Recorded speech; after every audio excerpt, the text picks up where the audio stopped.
Hi everybody, and welcome to today's webinar from Greenstone on 4 key trends shaping the future of sustainability reporting.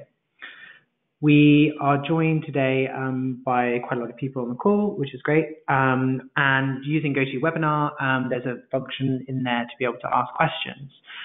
We'll be going through quite a lot of sort of topics around sustainability today in terms of different areas, but do feel free to send any questions through and we'll get back with responses to people that are asking any questions through the webinar.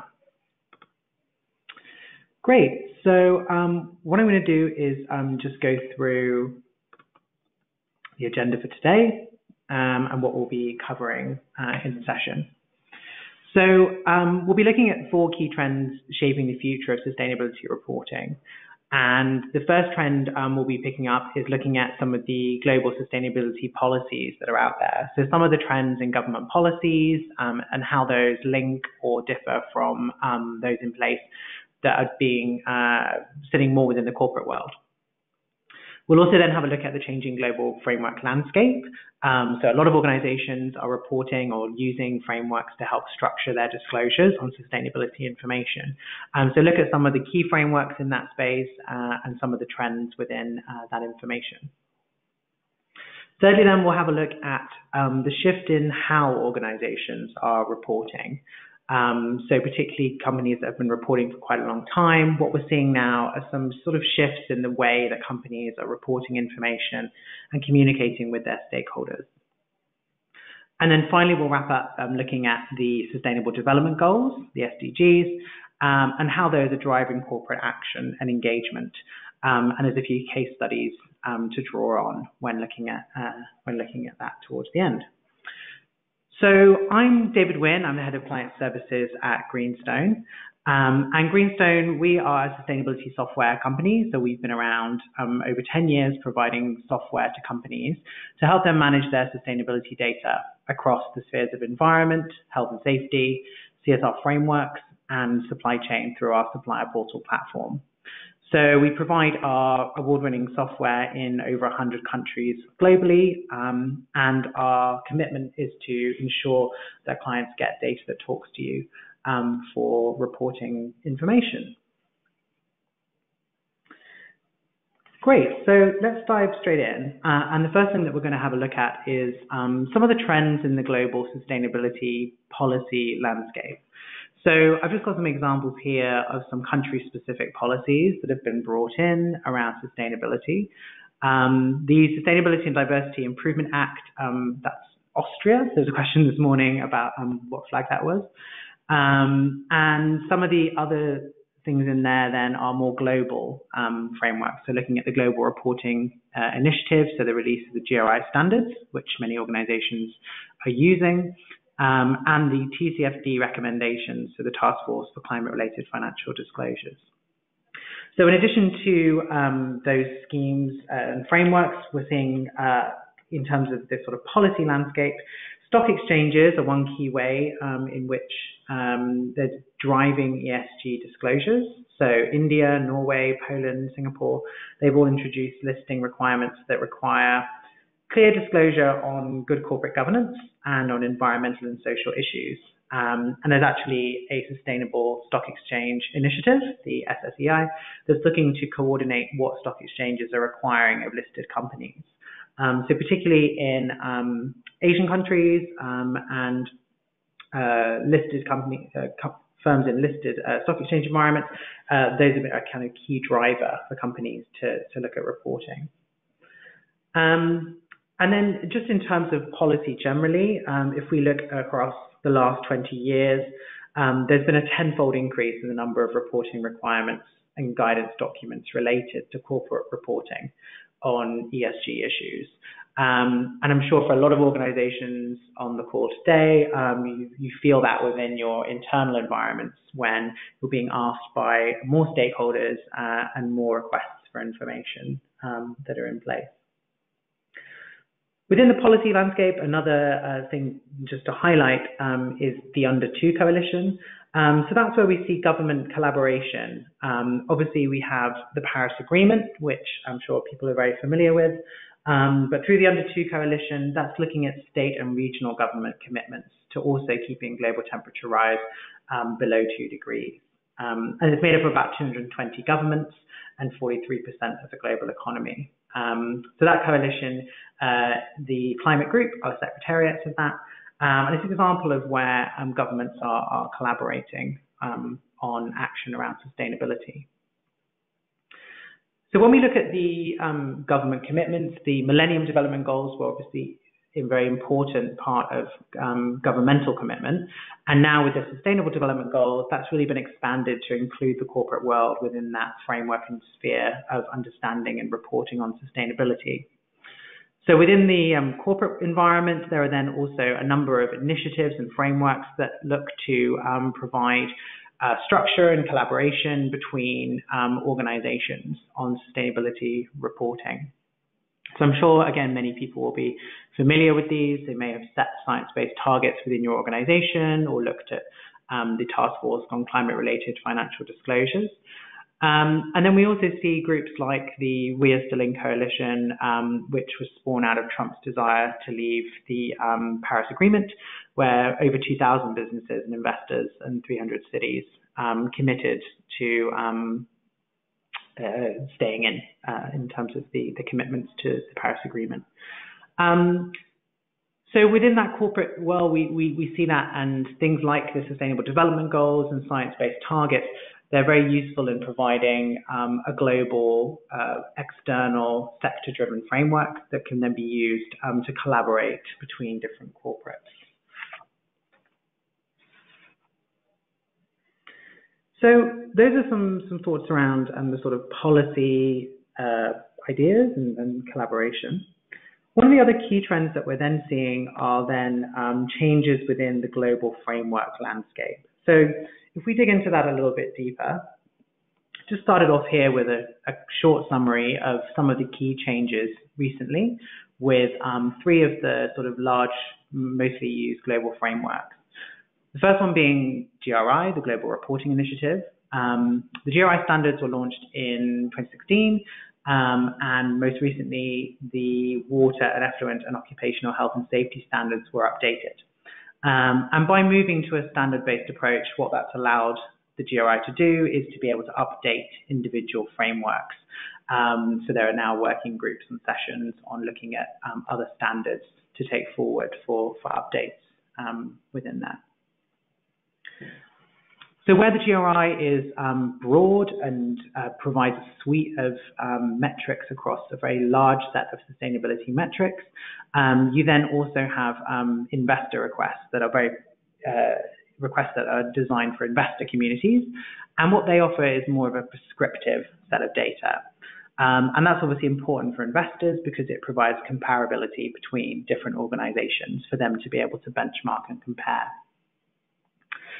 So for CDP, a lot of organizations who are online will have responded to CDP, either their climate change questionnaire, their forestry or water, and also their CDP supply chain questionnaire.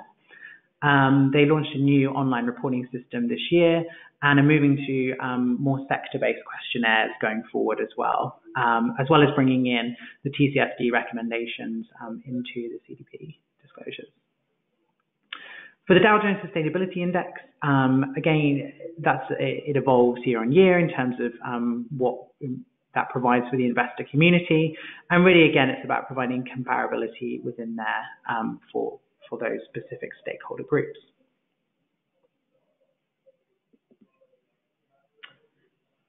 So something else that we're seeing a lot more are organizations setting science-based targets.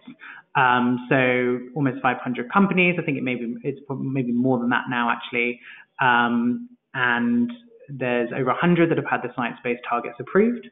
You'll see from the graph, the map, that you've got clustering within the US, Europe, and Japan in terms of companies that have set science-based targets. And really what we see with companies that have been through the journey of setting them is that they've helped to open up dialogue. So often sustainability teams, in terms of being able to communicate with other people within the organization, particularly the senior level, so C-suite and board members, The science-based target setting process has been a good exercise to be able to engage with those stakeholders on committing the company to long-term goals, what the science-based target means, and then by using that and setting it, it then creates a business case and leverage to be able to engage with other stakeholders across the organization. The other key thing that we're seeing there is the ever-increasing need for reliable data, both in terms of being able to set a robust science-based target, but also being able to track that on an ongoing basis as well, particularly around Scope 3, where Scope 3 emissions can be complex in terms of aggregating and collecting those.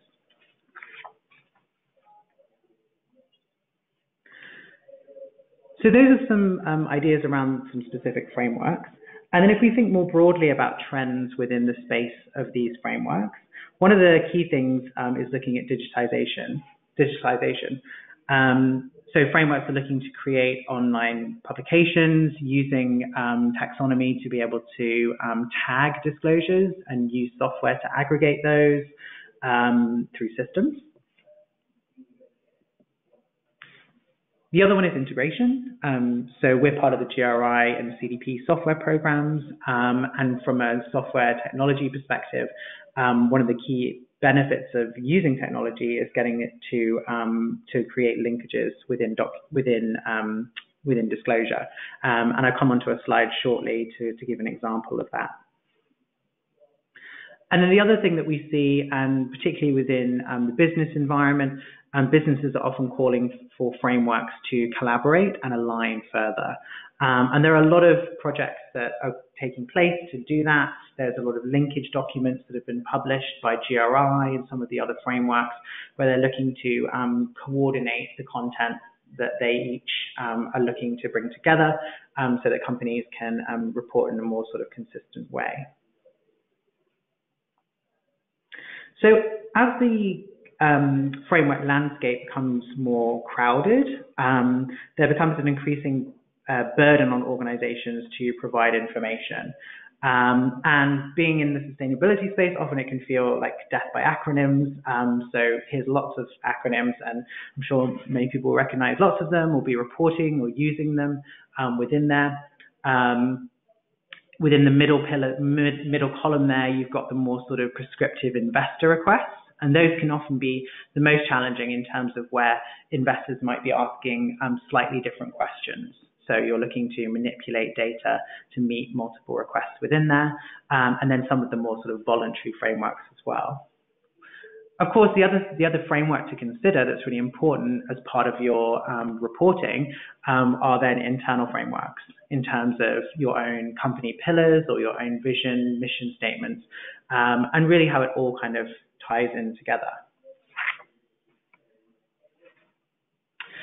So given that context, when we think about trends within reporting, we really have seen a sort of shift in people's approach to gathering, managing data associated with meeting all of these changing requirements.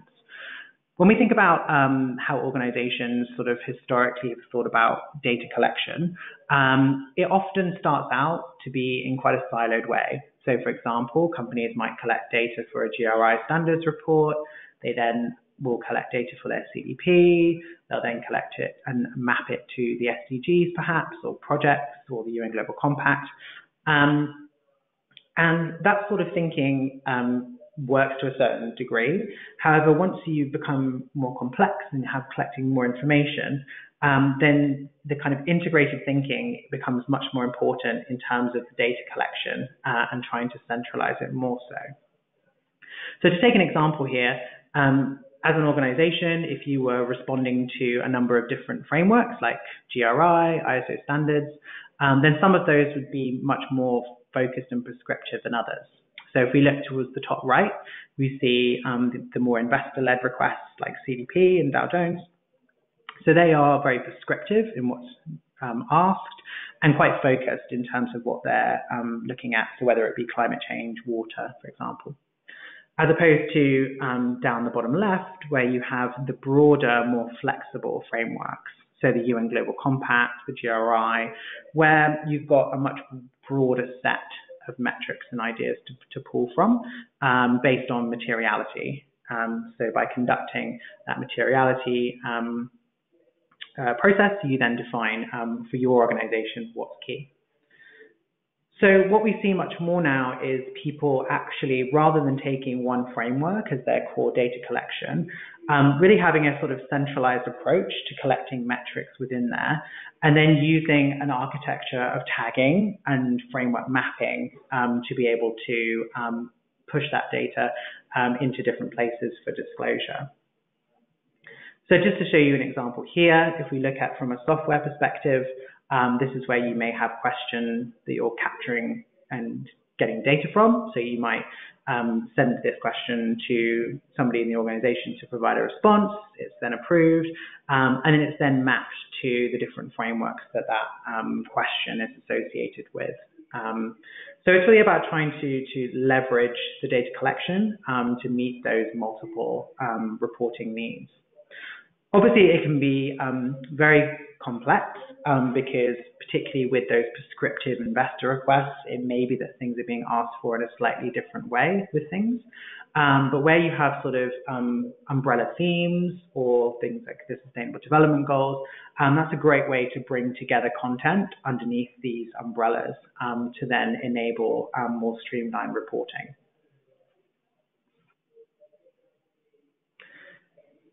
So that's some thoughts around how the framework landscape is evolving.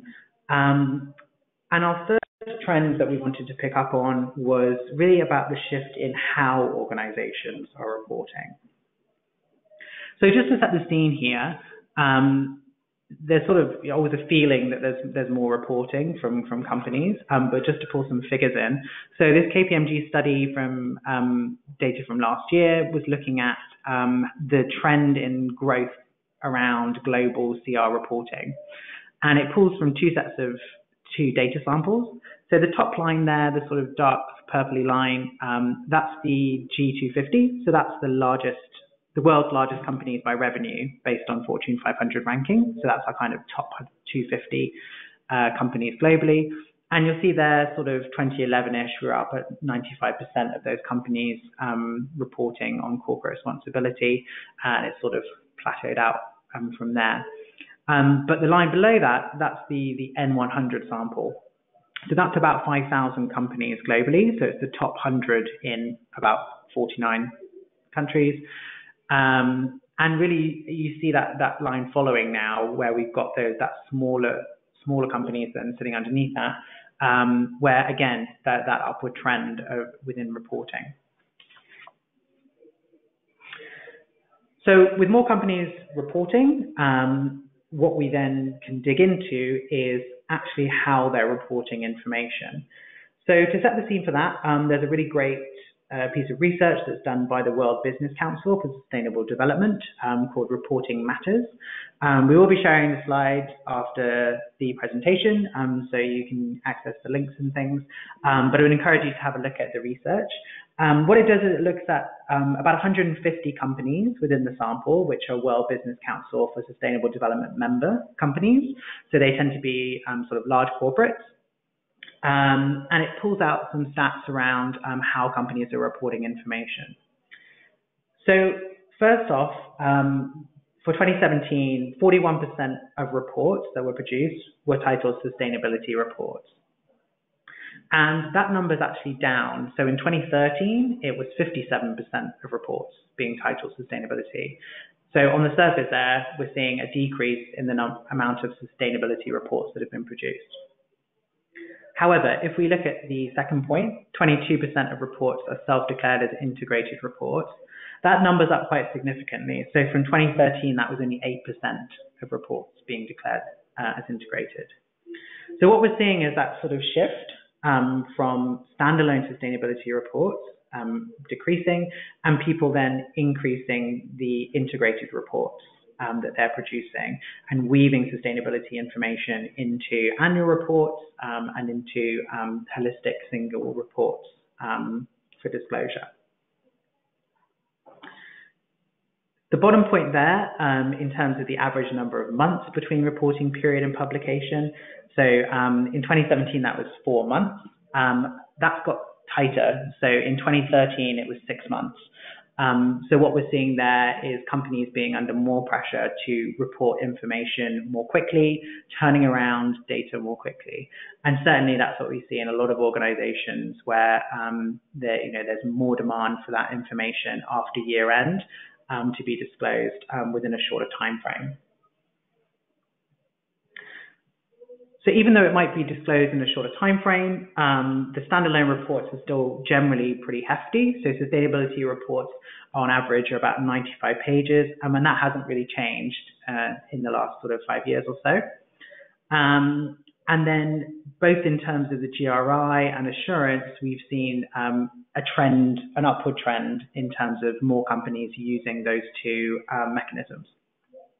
So for GRI, 85% of reports within the World Business Council for Sustainable Development sample use GRI. That's up from 75% in 2013. And in terms of assurance, 73% had some part assured, and that's also up by about 10%. So in 2013, it was 64%.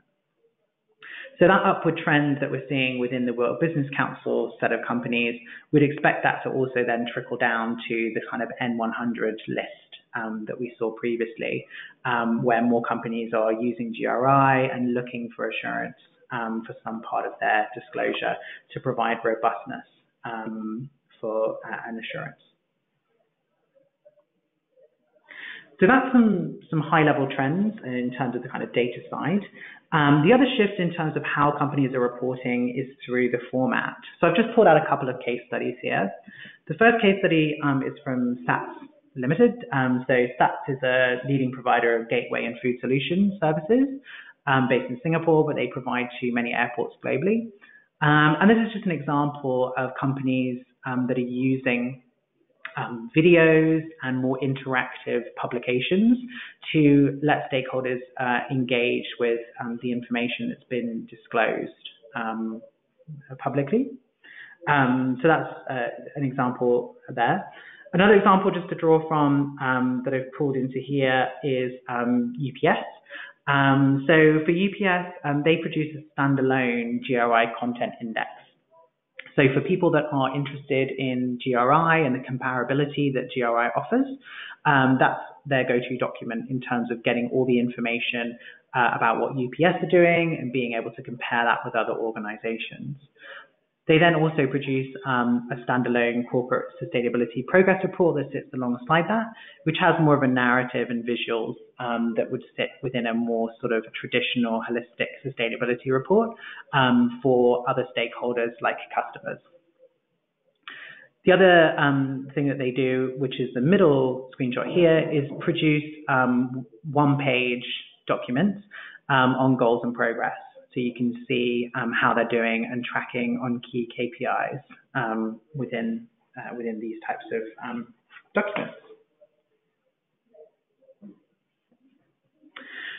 So our fourth and final trend, just to pick up in the last 5 minutes or so, is looking at the Sustainable Development Goals. So the SDGs, we've seen a real sort of engagement with the SDGs from organizations and companies using them in two main ways. Firstly, using them as an aligning tool, so looking at what they're doing within the organization and mapping that to the SDGs. And then a sort of more mature, a second stage within that is using them more as a defining tool. So using them to actually help set and define targets and how the company's strategy aligns with the more granular goals and targets that the SDGs define. So I'm sure everybody's very aware, but beyond obviously being a very nice set of boxes, the SDGs have very specific targets and indicators, indicators and goals that then sit underneath each of these goals within there. So they're all accessible through the Sustainable Development Knowledge Platform, so you can see all of those within there. And if we go back to our World Business Council sort of sample of those 150 top companies, we can see that in 2017, 79% of reports acknowledge the SDGs in some way. 45% of them then said that they have aligned their sustainability strategy to goal-level SDG criteria.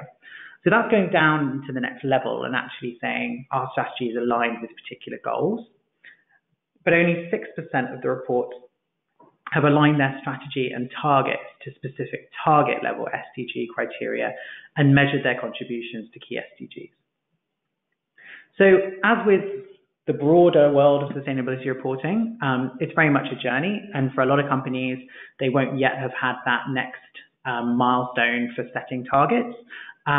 So when that happens, hopefully the SDGs can really be used as a tool to help enable better target setting, better alignment at a goal and target level, rather than just being used as a kind of linkage mapping to things that you're already doing within there. And that's certainly what we're seeing, as they've bedded in within corporate environments. So just then to pull out a few more thoughts around the SDGs. If you have a look into the report in more detail that the World Business Council produced, it takes you through which are the main goals that companies are aligning with. Most interestingly, the top ones here tend to be the kind of social and economic goals within there, whereas those around life on land, life below water, the sort of more environmental ones tend to be lower down within this list. And that sort of makes sense in terms of, I guess, people looking at having a greater impact on people and social and economic issues, rather than those within the natural environment where they may feel slightly more distant from those. And there's much more detail within the reports around what is at a sector level as well. Obviously, certain sectors will have much more of a direct impact and linkage into the environmental aspects within there. And I guess the key thing, as with all sustainability reporting, is using that materiality approach to define where you're going to sort of use these. In terms of using materiality, the other thing is to think about the linkages with other frameworks holistically. So just as an illustrative example here, as signatories of the UN Global Compact, you may well think about the areas that then tie into that within the SDGs, and sort of using your own company data and metrics and KPIs and seeing how they link into those together. So just to close out in the final few minutes, I've just pulled together 3 case study examples of companies that have demonstrated linkages with the SDGs. So the first one is Visa. So Visa has set a goal of providing access to financial services for 500 million people in underserved markets. So without access to financial products, then there's a sort of the direct economic side of that in terms of no poverty. But without that financial access, it can then lead on to pursuing further education being a barrier, starting a business, building a home, those aspects as well, and gender equality. So they're able to report on some of those metrics within the customer base and really tie those into not just the poverty SDG, but also the others as well. Another example is just pulling from Nike. So they have an initiative and project around Nike Grind that's using post-consumer waste to sort of feed back into the products. So very much kind of circular economy thinking within there. And tying into the affordable and clean energy and responsible consumption and production SDGs quite clearly within there as a kind of project level. The final case that I just wanted to highlight was from Samsung. So this is from Samsung's 2018 sustainability report. And this is a good example of where a company has firstly mapped their relevance to individual SDGs. So you'll see with the kind of donut things, the relevance ranking. And they've also then listed out the potential impact that they can, as a company, would have on that goal. And what's interesting here, and what's a good example, is this: they've listed out both positive and negative impacts. So as well as putting the kind of opportunities, so for example, around no poverty, looking at improving access through technology and communication services, they've also put in what the negative impacts could be of the company associated with that goal. So in the interest of transparency and providing a kind of more balanced approach to looking at SDG reporting, this is a good example of a company that's done that and put their status and future plans associated at an individual goal level. Great. So that was a very sort of swift look through four of the key trends that we're seeing within sustainability reporting. We've had some questions through, so we will get back to people on those. If you think of any other questions that you'd like to ask, then please do feel free to contact me directly or get in touch with somebody else at Greenstone. And thank you for attending to today's webinar.